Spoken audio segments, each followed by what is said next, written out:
Hello all, welcome to my YouTube channel. ఇవాళ video వచ్చేసి పల్లీల్ని మనము మైక్రో ఓవెన్లో ఎలా ఫ్రై చేసుకోవాలో వితౌట్ ఆయిల్ చూపిస్తాను, చూద్దాం రండి. నార్మల్గా అయితే అందరూ మైక్రో ఓవెన్ని ఎందుకు యూజ్ చేస్తారంటే మ్యాక్సిమము అంటే మనం ఆఫ్టర్నూన్ అన్నం వండుకుంటాం కదా, అన్నము ఒకవేళ నైట్కి ఉందనుకోండి దాన్ని రీహీట్ చేసుకోవడానికి, లేదంటే బేకింగ్ పర్పస్, చికెన్కి కూడా యూజ్ చేస్తారు చాలామంది. ఇప్పుడు నాకున్న ఆప్షన్స్లో చాలా తక్కువే ఉంటాయండి నాకు మా ఇంట్లో ఉండే మైక్రో ఓవెన్లో. ఆ ఉన్న ఆప్షన్స్ని నేను ఎలా యూజ్ చేసుకుంటానో మీకు కూడా చూపిద్దామని ఈ వీడియో చేస్తున్నాను. ముందుగా ఒక 1/2 కిలో పల్లీలు తీసుకున్నానండి. వాటిని ఒక ట్రేలో వేసుకొనేసి మైక్రో ఓవెన్లో పెట్టేశాను. నెక్స్ట్ వచ్చేసి పవర్ బటన్ ఆన్ చేసి నేను నెంబర్ 3 అనే ఆప్షన్ని సెలెక్ట్ చేసుకున్నానండి. నెంబర్ 3లో పాప్కార్న్ అనే ఆప్షన్ ఉంటుంది, ఆప్షన్ సెలెక్ట్ చేసుకోవాలి. నెంబర్ 3లో పెట్టుకొనేసి నెక్స్ట్ వచ్చేసి నేను స్టార్ట్ చేసుకుంటున్నానండి. Micro oven plus convection option, next వచ్చేసి కింద క్లాక్ వైజ్, నెక్స్ట్ వచ్చేసి స్టార్ట్ బటన్. ఆ 3 బటన్స్ ప్రెస్ చేసుకుంటే మనకి స్టార్ట్ అవుతుంది. మనం మధ్య మధ్యలో తీసుకుంటూ కలిపెట్టుకుంటూ అంటే పైవి కిందికి అట్లాగా కలిపెట్టుకోవాలండి మైక్రో ఓవెన్లో కూడాను, లేదంటే మాడిపోతుంది.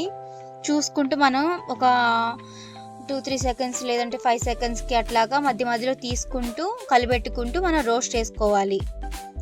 ఇప్పుడు నేను number 3 option popcorn option select చేసుకున్నాను కదా, అందులో 4 మినిట్స్ ఏమో వస్తుందండి టైము. ఒకసారి చూడండి మీరు కూడా, నేను నెక్స్ట్ టైం ఆన్ చేసినప్పుడు వాటిల్లో ఆ టైం మనకి డిలే అయ్యే కొంది మనం మధ్య మధ్యలో డోర్ ఓపెన్ చేసుకుంటూ కలిపెట్టుకొనేసి నేను చూపిస్తున్నాను కదా ఇలాగా కలిపెట్టుకుంటూ నెక్స్ట్ డోర్ క్లోజ్ చేసి స్టార్ట్ చేస్తే సరిపోతుంది.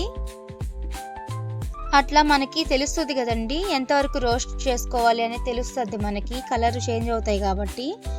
పల్లీలు వేగేటప్పుడు చిట సౌండ్ వస్తాయి కదండి లాస్ట్లో, సేమ్ మైక్రో ఓవెన్లో కూడా అలాగే వస్తాయి, మనకు తెలిసిపోతుంది. ఇదే ప్రాసెస్ని మనము 2-3 టైమ్స్ చేయాలండి. అంటే 10 మినిట్స్ టైం పడుతుంది మనకి రోస్ట్ అవ్వడానికి. నార్మల్గా నేను ఇందాక 4 మినిట్స్ అన్నాను కానీ 3 మినిట్సే వస్తుంది టైము. అదిగో చూడండి 3 మినిట్స్ వచ్చింది చూడండి. ఆర్డర్కి కోసం కానీ అట్లా యూజ్ చేసుకోవచ్చు. ఈవినింగ్ స్నాక్లా కూడా తినొచ్చు అండి. మనము గ్యాస్ మీద వేయించుకునే దానికన్నా కూడా మైక్రో ఓవెన్ ఉన్న వాళ్ళు ఎవరైనా కానీ ఇలా ఒకసారి ట్రై చేయండి, చాలా క్రంచీనెస్ ఉంటాయండి ఇందులో. నేను పల్లీలు అయిపోయిన తర్వాత ఎవ్రీ టైం ఇలాగే చేసి స్టోర్ చేసుకుంటానండి. మీరు ఒకసారి ట్రై చేశారంటే ఎవ్రీ టైం మీరు కూడా ఇలాగే ట్రై చేస్తారు. తెలియని వాళ్ళ కోసం చెప్తున్నానండి ఈ వీడియో. ఎవరైనా తెలిసిన వాళ్ళు ఉంటే స్కిప్ చేయొచ్చు, తెలియని వాళ్ళు ఒకసారి ట్రై చేస్తారని ఈ వీడియో చేస్తున్నాను. కొంచెము సేమ్ ప్రాసెసే ఉంటుందండి, కాకపోతే మన దగ్గరే ఉండి ఇప్పుడు గ్యాస్ మీద వేయించేటప్పుడు ఎలా దగ్గర ఉండి చేసుకుంటామో ఇది కూడా అలాగే ఉంటుంది, కాకపోతే ఓవెన్లో ఈవెన్గా ఫ్రై అవుతాయండి. అందుకోసమని నేను మైక్రో ఓవెన్నే ప్రిఫర్ చేస్తాను, నాకు ఆప్షన్ ఉంది కాబట్టి. మనము ఒక 10 మినిట్స్ టైం స్పెండ్ చేసి ఇలా రోస్ట్ చేసి పెట్టుకున్నామంటే మనకి మార్నింగ్ టైంలో పిల్లలు స్కూల్కి వెళ్ళే టైంలో హడావిడిగా ఉంటుంది కదండి, ఆఫీస్కి వెళ్ళే టైంలో అట్లాగా, అలాంటి టైంలో మనకి పని అనేది ఈజీగా అవుతుంది. ఇప్పుడు నేను టైం స్టార్ట్ చేస్తున్నాను కదండి, ఇది లాస్ట్ టైము, 3rd టైం పెడుతున్నాను నేను. 3rd టైంకి మనకి చాలా బాగా రోస్ట్ అవుతాయండి, తెలిసిపోతుంది మనకి, రెడ్ కలర్ వచ్చేస్తాయి, బాగా చిట అని సౌండ్ వస్తూ ఉంటాయి, పగులుతుంది కూడా పప్పు అనేది. రోస్ట్ అయ్యేటప్పుడు మనము మైక్రో ఓవెన్ రన్నింగ్ ఉంటుంది కదండి, డైరెక్ట్గా డోర్ ఓపెన్ చేసేసి ఒకసారి కలిపెట్టేసి మళ్ళీ డోర్ క్లోజ్ చేసి స్టార్ట్ నొక్కితే సరిపోతుంది. మనము డోర్ తీయాలి కదా, స్టాప్ కొట్టేసి మళ్ళీ డోర్ ఓపెన్ చేసి కలిపెట్టేసి మళ్ళీ స్టార్ట్ చేద్దామంటే ఇది టైం టేకింగ్ అవుతుంది. డైరెక్ట్గా మనం రన్నింగ్లో ఉన్నా కానీ డోర్ ఓపెన్ చేసి ఆటోమేటిక్గా అది స్టాప్ అవుతుంది. మనం కలిపెట్టుకునేసి డోర్ క్లోజ్ చేసుకొని మనం ప్రాసెస్ చేసుకుంటే సరిపోతుంది. చూస్తున్నారు కదండి రోస్ట్ అయిపోయాయి పల్లీలు వచ్చేసి, నాకు లైటింగ్కి మీకు అలా కనిపిస్తున్నాయి,